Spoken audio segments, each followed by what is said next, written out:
नमस्कार।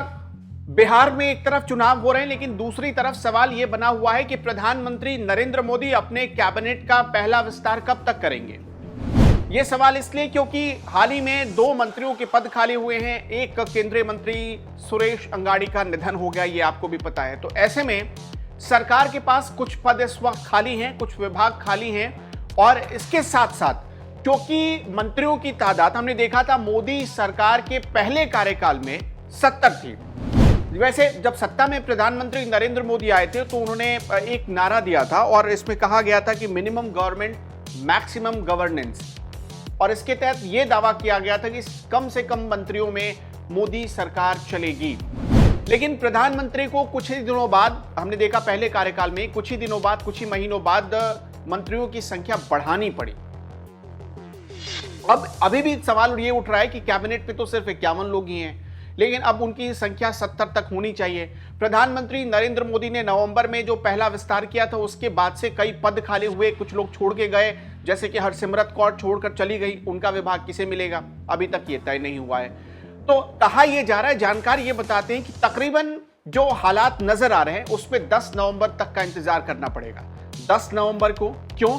क्योंकि बिहार में चुनाव खत्म हो जाए उसके बाद ही कुछ ऐसी सुगबुगाहट या मंत्री मंडल के विस्तार, मंत्री परिषद के विस्तार की कोई सुगबुगाहट नजर आ सकती है।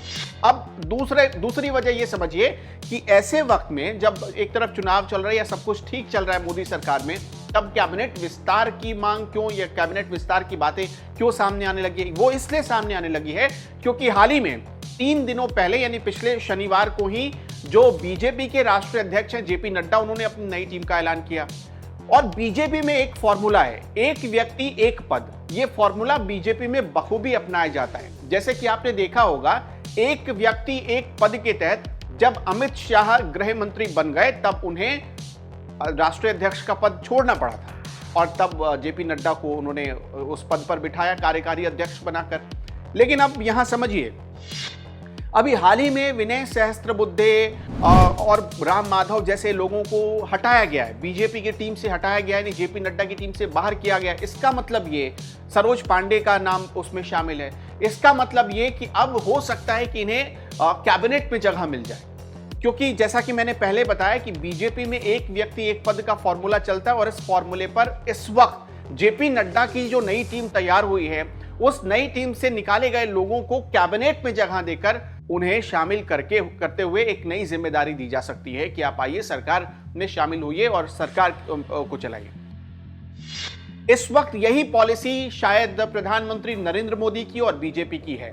इसके साथ साथ ये भी कहा जा रहा है, राम माधव को जब बाहर किया गया, क्योंकि राम माधव आरएसएस से बीजेपी में आए थे, तब ये कुछ ऐसे कयास लगे कि आरएसएस ने शायद अपने किसी मॉनिटर को, या यूं कह लें कि निगरानी रखने के लिए सरकार पर राम माधव को भेजा है बीजेपी की टीम में। लेकिन अब राम माधव चूंकि बाहर हुए हैं, विनय सहस्त्रबुद्धे इंतजार कर रहे हैं बहुत दिनों से, तो हो सकता है कि इन दोनों चेहरों को कैबिनेट में जगह देकर आरएसएस की जो नाराजगी है राम माधव को टीम से बाहर किए जाने के बाद, उस नाराजगी को बीजेपी कुछ देर के लिए पूरी तरह उस नाराजगी को दूर करने में कामयाब रहे।